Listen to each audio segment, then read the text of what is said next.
Hi, my name's Phil. I'd like to talk about politics, and in this video I'd like to take a look at the alarming signs coming from America as the foundations for a big financial crash are writ large. But a newly installed Labour government, who are not exactly good at self-promotion, does not want the contagion to collapse our own finances. But there are also no good options. And of the various people coming up with ideas for what Starmer and Reeves could do to shield us, or at least try, one common focus is the OBR. Now, it's their job to make sure budgets are balanced and follow sensible fiscal rules. But even Starmer was complaining about how limited they are to MPs yesterday. We might be better off without them.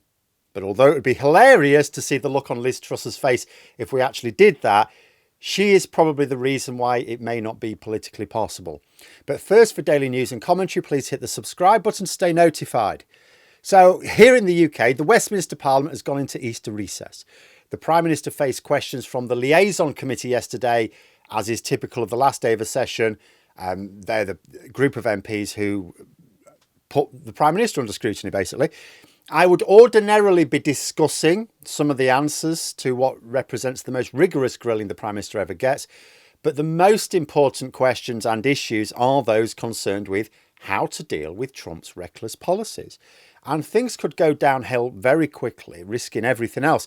Everything we're trying to do right now to correct 14 years of Tory mismanagement has a big orange shadow hanging over it.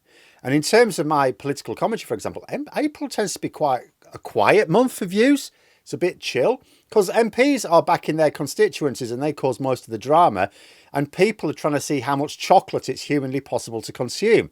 Turns out quite a lot. But this April could be different. China has just responded today with an additional 50% tariffs on US imports. That's 84%. The escalation is real. It's hard to see how someone doesn't end up looking like a right tit at the end of this, although both Trump and Jinping are capable of simply declaring victory and dialing down at any time, and no one will dare question them. But that doesn't look like happening anytime soon. And you think about the impact here in Britain. It takes weeks to transport goods. I mean, just in terms of actually trade between America and China, you think about the time it takes to get across the Pacific.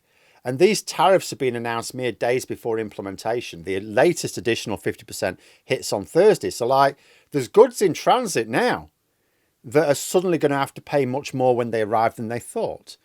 Or the people on the other end will. It's pure chaos. And the warning signs are all there. The American stock market continues to fall. It's not like the dollar is being seen as the safe haven it usually is. Stocks are down, the dollar is down, bond yields are rising. Nothing is in disaster territory just yet, as far as I can tell, although this might not be the best time to be retiring, especially in America. But if trends continue, we've seen in the past how the tipping point into financial collapse can come very quickly. And when I mean financial collapse, I mean something big happening, like a bank actually just going under. Financial shockwaves reverberate around the world. People panic. Everything goes to hell. In Britain, the Chancellor, Rachel Reeves, has been assuring MPs and the nation that the markets and Bank of England is functioning normally. Why? Absolutely vital that people retain confidence in the financial institutions. It's when people lose confidence, that is when a problem turns into a disaster. I remember the scenes on the news of people queuing up outside the Northern Rock Bank to withdraw deposits just before the banking crisis, like nearly 20 years ago now. What we don't want is another moment which causes people en masse to lose confidence in the economic system. You know, economics, like politics, it's not built on solid foundations at all. It works on confidence, and in the case of economics, an Excel spreadsheet. I mean, it sort of works as long as no one peers too closely at how it's working. So what can we do about it in the UK? Well, the standard Keynesian response is to invest like crazy at such a time. Indeed, Starmer has talked up the prospect of state intervention in the market this week, although it could still be some time before we find out the extent of what he and Reeves are planning. I was hoping for more details this week. The detailed industrial strategy was due for launch this summer. Some elements are already being revealed early in order to shield ourselves from Trump's economic innovations. But it's not like we can just borrow heavily for this investment, because that's the obvious thing. Well, we need to borrow more and invest more, right? Well, ideally, yes, but we can't, can we? Reeves borrowed quite heavily, given the circumstances, in her budget last October in order to accelerate the renewal since the Tories period in government. And the reason she's had to adjust her budget since was ultimately because of the cost of borrowing, which was already high, got even higher. Well, it's even higher now. Borrowing back during the banking crisis and even during COVID was lower. Now our national debt to GDP ratio is way higher than 18 years ago. And the cost of borrowing is much higher as well. This is why I say there are no easy answers. The Tories piled us up with debt with their austerity instead of paying it off during the good times, which they squandered, and investors are worried. So it's not even like, as they leave the stock markets, they're just going to bond markets. In fact, there's a sell-off in the American bond market, which is causing some alarm. Could well mean that the Bank of England cut interest rates more aggressively next month. There was already an expectation that they'd probably cut by 0.25% in May. They may go for 0.5%. After all, Trump's tariffs are not inflationary for us. So cutting interest rates could actually help stimulate investment without risking inflation getting out of hand. No such comfort for America. Those tariffs are going to be massively inflationary. So if the Fed cuts interest rates, which Trump wants, he's mithering them to do it, then there are much greater risks in doing that.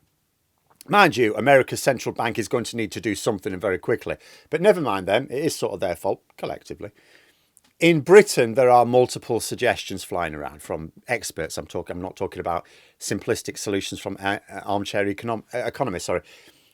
Nationalising British Steel is now much more likely. Support for the car manufacturing industry and health services has already been announced. But one common problem that people keep pointing out is the OBR, the Office for Budgetary Responsibility. Now, this was introduced by the Conservative government under David Cameron. It didn't exist before then. The idea is sound. The Chancellor produces a budget, and this independent group of economists models the effects and measures them against the government's fiscal rules. Sounds like a great way to make sure the government are delivering a responsible budget that you can trust. However, all models have assumptions built in, and those assumptions are increasingly less likely to be true during far from normal times.